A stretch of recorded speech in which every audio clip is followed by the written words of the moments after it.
on tap. My name is Evan Drisner. I'm your host. Fantastic show tonight, ladies and gentlemen. This is our third show. You haven't canceled it, Shaw, yet. Fantastic. And I'm feeling fairly famous because of you. I was in Maui and a lot of people were saying, "Yeah, I saw you on TV." They weren't saying that at all. But our guest tonight is worth it. He's a fantastic local entrepreneur. A great story. So without further ado, let me introduce to you our guest, Bryan McCrea.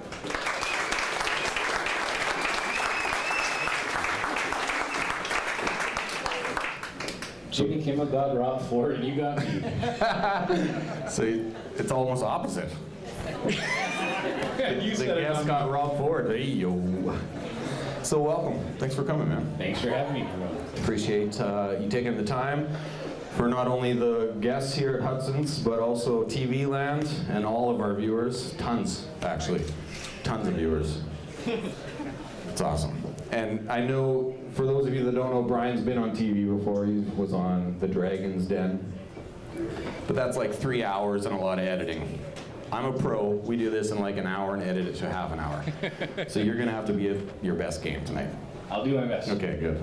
So why don't we talk a little bit about how you started. I remember we talked briefly before. My first really recollection was not the NSBA thing that you used to chair sometimes at the Ideas Inc. It was actually when you were pitching the idea that started 320 Solutions at the university, because at the time I worked for a company that worked with the co-op department, and our co-op student had an idea and I went and watched it. And I remember watching your presentation and going, most of them were kind of ecotourism kind of ideas. Typical university kids say, let's just get this project over with. Ecotourism. Everybody wants to pay money for that. And then you guys came up and you had your pitch, and I remember thinking, that's actually got some meat. So why don't you tell us a bit how you started? Like, were you a commerce kid, or how did this all start? Sure, I'll give you a bit of our story. I was in fourth year at the Edwards School of Business. I chose to major in accounting. Don't hold that against me. I'm the worst. I'm the worst accountant you're ever going to meet. But I was an accounting student, and I knew I was an entrepreneur. I just didn't have an idea, and that's kind of an important part about being an entrepreneur and starting a business. And there was something called the Idea Challenge going on. It was the first year of it being hosted by the Wilson Center at the University of Saskatchewan, and I asked the then director Sanj to if I could volunteer at the booth, and he said, sure, I'll put you at Commerce Landing, you know, the main landing area. And I said, no, send me to engineering. And I think he thought I was trying to hit on some engineers, but clearly he hasn't been to the engineering college very often. That was not the case. So instead, I was actually, my goal was to get to know some engineers and see if I could find an idea. And so I asked to volunteer at the booth in engineering. And so I went there, and the guy working before me, I started talking to him a little bit, and I introduced myself. I'm Bryan. I'm a business student.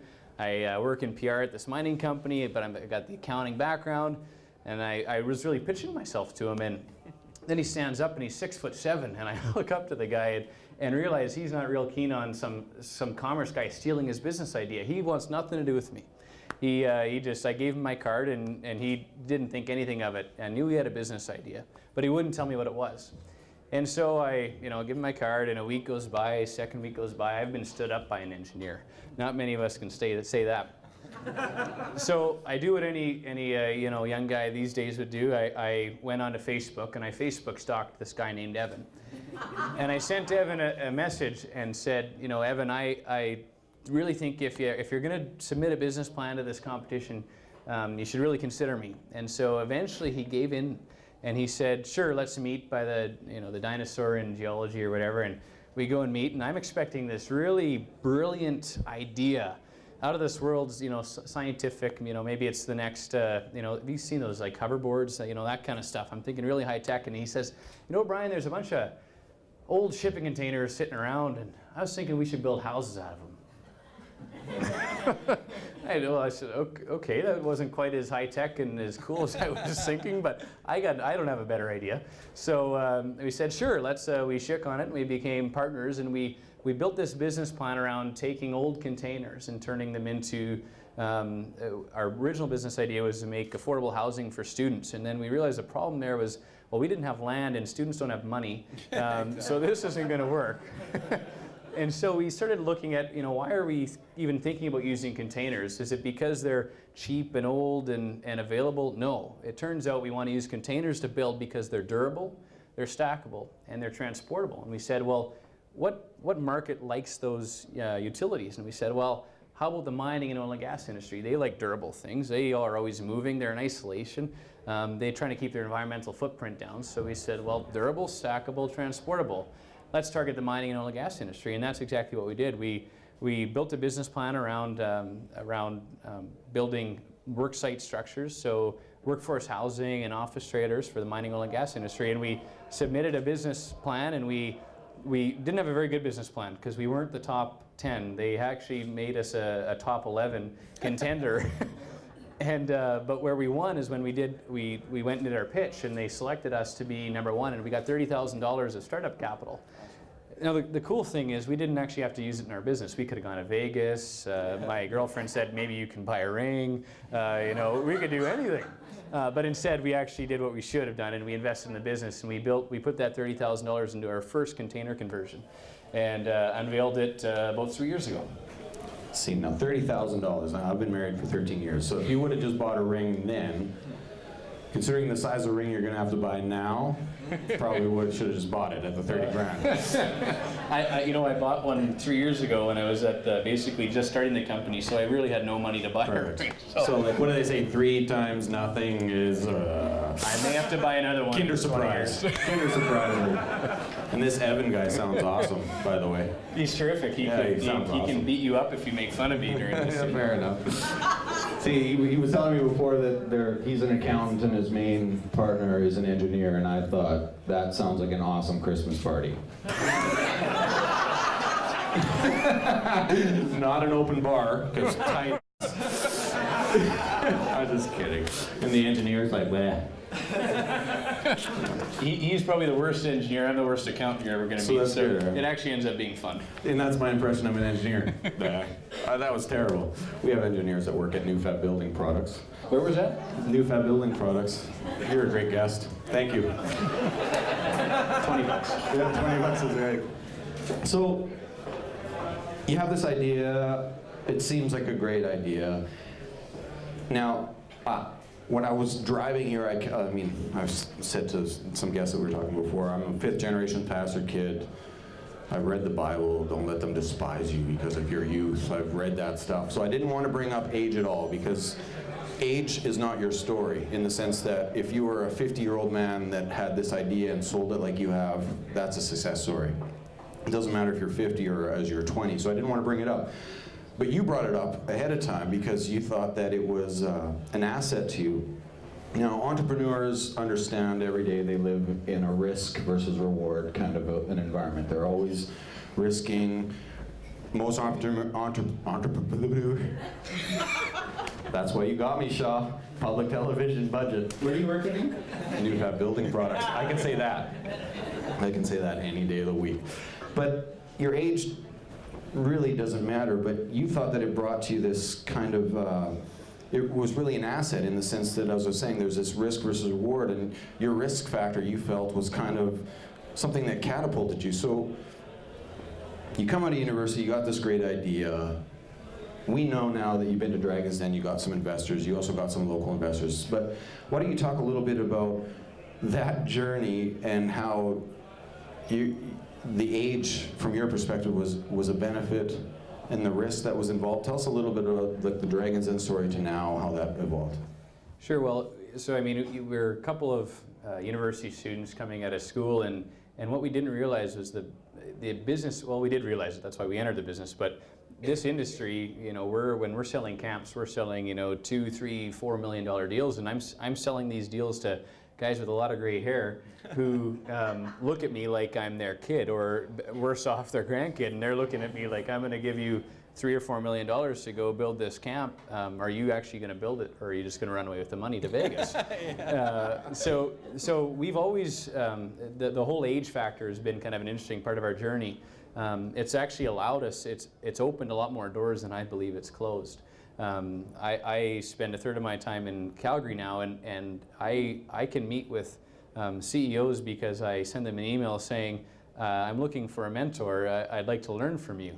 And they opened the door. I worked for Shell Canada for a year in Calgary as a production accountant, and I sent an email to Clive Mather, the CEO at the time, and I said, Clive, can I meet with you? And in 15 minutes I got an email saying, sure, come on up to the top floor. And my boss's boss's boss's boss had never met the CEO. And he says, how is this summer student going to meet the CEO? And it was because I was young and curious and interested and energetic and asked to meet. So the youth factor has actually, I think, helped us a lot. It has also put us in a position where you're starting a company, no question, there's always going to be some risk. And when you're young, at least when I started this company, I didn't have a mortgage. I didn't have kids. I still don't. I had a cat, but we can afford to feed the cat. We didn't have a bunch of liabilities. I lived with my mom. I mean, there was no risk. You talk about losing your shirt as an entrepreneur. All I really had was a shirt to lose. So really, I didn't feel like there was much risk. And I mean, clearly that's changed as our business has grown. But the youth factor has really helped us a lot. Now at some point, we realized that we couldn't do it alone. We said, we've got a good team. We've got Evan and we've got me, and we've hired good people. But we said, well, we do need a bit of capital to help grow this business. And what's any good prairie boy do? And they're going to try and raise some capital. Well, you're going to go on Dragon's Den. You hear about that story. So a couple cowboys from Saskatchewan hitch up to this 30-foot trailer with a 1-ton diesel long box. We drive it all the way to Toronto, whistling this diesel when we pull into downtown Toronto on a Friday night. Try to figure out where to park this thing. We parked, valet parking didn't take us. So we actually parked in the shipping receiving zone at the Fairmont Hotel because we were a shipping container, right? So that's how you park for free in Toronto for 3 days.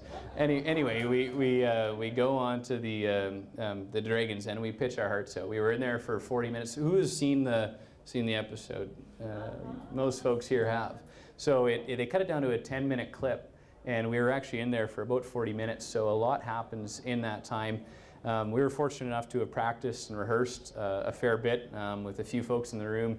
Jarrett Bodie, I saw earlier, was one of our fake dragons. Gord Haddock was one of our fake dragons, and we were really well prepared for this. I guess I don't want to make them beep things out, so I won't swear, but we were ready to get the crap kicked out of us on TV by guys like Kevin O'Leary and the rest of them. And so we went in there really well prepared, in there 40 minutes, and at the end of that 40 minutes, we shook hands with the investor. And I don't actually like the word investor with our future partner. So we shook hands with Brett Wilson, who was able to bring us some seed capital to help kickstart a company. And at the time, we actually all had our full-time jobs. Evan worked at the city, I worked with Arriva Resources, and we were working every day after school in a Quonset that was 3,000 square feet. And as soon as we had Brett's money and we had a few more sales, then we could actually quit our jobs and make that final leap into being self-employed. Yeah. So for those in TV land, when he referred to how many people have seen it, there's like 1,000 people at Hudson's tonight. Great turnout. I mean, it's quiet because we don't have them mic'd, but there's tons of people here. Now, he talked a little bit about how you worked your full-time job. And you had a desk in the Quonset that was donated to you, and you worked hard, man. You worked your 8 to 5, and then you worked your night shift, and you were putting those containers together. And we were talking a little bit before. Now we got the younger people up here, and I'm young with you. I feel like it. But we were talking kind of like that's not. I'm nobody really, but I've been in leadership enough to understand that what I'm seeing is a problem coming up, and it's not a generational thing by any stretch. I know every generation thinks they're greater. I don't. But it's the culture of North America that's like get rich quick. And I think that's really been our problem in the economy, in the sense that people want to get money quick, but they don't want to work hard for it, and that's not sustainable. And we've had a lot of problems. So what we need is entrepreneurs like you who are willing to put their foot down, like rubber on them, whatever that saying is. I'm not eloquent. Are you like jet-lagged? Little jet lag too, but there was rubber on something. I'm assuming rubber on the thing. but I realize what you just said. Yeah. We're moving on. Shaw Cable can edit. It's incredible. You should see the hairline I get when they edit this. Next airing is March 8th. Check it out on Shaw Cable, Channel 10. Perfect. It's hilarious, just like it is now, to all 1,000 of you. But as I was saying, entrepreneurs, the successful ones, work hard and they're not afraid of it. And you kind of showed that. You worked your regular job and you worked at night and you planted it until it was enough. And then you decided, okay, it's enough. Now I can do this full time. That wasn't a step ahead in terms of your, like, right at that moment, your bank account wasn't like, perfect, now I'm taking a leap, right? There was a risk in that. And that's kind of the true heart of entrepreneurship. It's just, I want to work, I have this dream, I have this vision, and I believe in it, and I'm going to invest in it, and it's going to work out or it's not, but I'm going to put whatever I can into it. So now you quit your job. You and your partner, Evan, who sounds handsome and awesome, are doing full-time. Are you still in the Quonset? Tell us the story from that point going forward. So we were lucky enough to, getting your first sale is always the toughest part, right? So we actually got a phone call from a local mining company, Claude Resources. They called us and said, hey, do you guys build mining camps? And we said, absolutely we do. We never had. And so we say, come on out to our office, which was our container prototype near the Quonset. And the general manager of the mine comes out and he says, boys, I want a mining camp. And thinking, okay, yeah, no problem. And then thankfully we have a whiteboard and a whiteboard marker. He starts drawing what a mining camp would look like to him, and we said, thank goodness he drew that. So we took that, and here engineer and accountant get excited because Evan starts drawing this out in CAD, and I start pricing this out in spreadsheets. And we pay some guy in India $500 to do this beautiful 3D rendering, and we submit our proposal, and 2 weeks later we get our first $500,000 purchase order, and I'm thinking, oh, this worked pretty well. And so that's when we were able to leave our full-time jobs because we had enough work that, well, somebody had to build the camp because we didn't really know how to do it then. And I quickly figured out why they picked us for the camp. It's because we forgot to budget in a bunch of things, so we were super cheap. So we lost our shirt on our first deal, but it was that first project that allowed us to go full-time with this business. And it was a big turning point for us. Yeah. So now you guys are still working hard, and I understand it's still, in terms of a business, a relatively young. You guys you're not in your 30th year by any stretch. You're still plugging away. What have been some of the hardest things as an entrepreneur for you and your family and your partners over this journey, from starting the business to working at it full time to where you are now? What is something that you would say that was one of the hardest moments? I think that there's a lot of misconceptions around entrepreneurship, and probably the hardest thing when we first started was figuring out what the hell to do first. We've got this opportunity in front of us. We've got people supporting us. We think customers. We think we've got products, but to actually execute, they talk to you in business school about execution. That's where everything falls apart or is actually made, and that's really figuring out what to do first was a big challenge, and also recognizing, I came from an organization of 400 or 500 people in an office. You've got a whole company to support you. When you're an entrepreneur, it starts out as a bit of a lonely path. You're kind of the first one there, working often by yourselves, doing jobs that you have no idea how to do. I was the flooring guy, by the way. That was the first thing I started doing, and I suck at carpentry work. So you're selling yourself. Wow. You clearly. Did I mention I'm the worst accountant you'll ever? Actually, I'm just an entrepreneur because no one would have wanted to hire me. Yeah, exactly. But it's a bit of a lonely road at the beginning, and it's all about, Robert Herjavec in his book called Driven has a quote that says, "Entrepreneurs live today like others won't, so we can live tomorrow like others can't." Yeah. And that's what I really believe about the journey that we're on, and it's because I'll tell you what, there's some really hard, long days. It's a peak and valley type of roller coaster, a lot of ups and downs. But at the end of the day, there is light at the end of the tunnel. And I think one of the upsides of what we've developed is that we have a lot more fun than just about, I think, anybody else. I was telling you before, all my friends make a lot more money than I do, but nobody at work has more fun than I do. And that's really what it's been about for us. That keeps us excited. Says the engineer and accounting firm. No one has more fun than us. Ever. Yeah, trust me, someone passed that nachos. We're so fun. You guys probably can't see in TV land, but I'm like looking at this professional, handsome young man. I am jet lagged. And I always say that, but TV literally adds like 10 pounds, right, per camera, and there's like 6 here, so I'm actually a fit 180. You used that joke last time. I know, I say it every time because I want the girls to know. I'm happily married 13 years. But I'm looking at this professional guy, and then he's got Alice Cooper boots. Like, what kind of accountant's got buckles on his boots? You know what? These boots, and back to what it's like to be an entrepreneur. These boots, as shiny as they are today, I've been this knee deep up in mud in our yard. There. You probably should have kept them in that one. You want me to take them off? Because I will. I don't want those off. Keep those. Please take them home. Our first office, and you alluded to it, but we, when I speak about entrepreneurship, I always try to dispel the myths of entrepreneurship. But it's about, I'm not going to wear a shiny suit every day, and if I do, I got to be prepared to get mud on it. I don't drive an Escalade. My first vehicle I had was a Pontiac Vibe, and I got a photo of it, and it's in my presentation. But it's a photo of my Vibe with a pallet in it, with a macerating toilet. We didn't have money for a pickup truck at the time. That's what we did. So that's really been about. This journey is about. Now we have a pickup truck, and I don't have my Vibe. It's been about getting our hands dirty, and that's been kind of the fun part. Well, I know from my perspective, just being in Saskatchewan, I think we're all community-minded enough that when we see somebody that we believe in and trust in, we hope the best for them. And it's been cool to see 320 Solutions come from Dragon's Den to I've seen your trucks with the logos on it. And it's more exciting for me to see where it's going to go. And I believe that you're going to take it there.